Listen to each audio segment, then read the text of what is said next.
আজ চলো বন্ধুরা তোমাদের একটা অন্যরকম ভিডিও দিচ্ছি, কারণ সব সময় তো একরকম ভিডিও দেখতে ভালো লাগে না, ওই জন্য। তো এখন বানাচ্ছি হলো ফুলকপির পাতা বাটা। অনেকেই হয়তো তোমরা জানো, তো তাও আমি কি করে করি সেইটাই তোমাদের সাথে শেয়ার। এখানে দেখো বন্ধুরা, আমি ফুলকপির পাতাটাকে ভালোভাবে ধুয়ে একটুখানি ছিঁড়ে নিয়েছি, ছিঁড়ে তারপরে জলের মধ্যে একটুখানি নুন দিয়ে পাতাগুলোকে এখন ভাপাতে দিয়েছি, মানে অল্পই সিদ্ধ হবে। এখন দেখো পাতাটা আমার ভাপানো হয়ে গেছে, আর এখন আমি জল ঝরাবার জন্য একটু ঝুড়িতে রেখেছি। তো এটা জলটা ঝরুক, আর এই ফাঁকে দেখো এখানে আমি একটু কালো জিরে আর একটা শুকনো লঙ্কা নিয়ে নিয়েছি, আর এখানে কিছুটা রসুন আর কাঁচা লঙ্কা নিয়ে নিয়েছি। এটার জল ঝরানো হলে তারপরে এটা এর মধ্যে দিয়ে একসঙ্গে মিক্সিতে একটা পেস্ট বানাবো। তো চলো পেস্টটা বানিয়ে নিই, তারপরে আবার আসছি।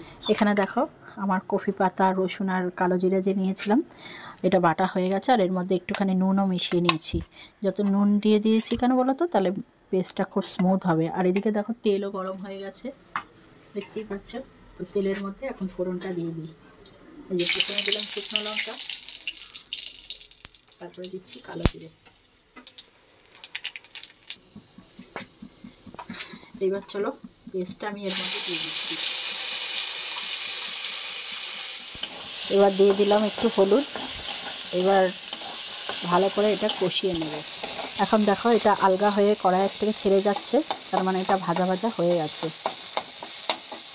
তো যাতে আরেকটু ভালো লাগে ওই জন্য আমি এখানে সামান্য একটুখানি চিনি দেব, তাহলে বাটাটা আরও ভালো লাগবে খেতে।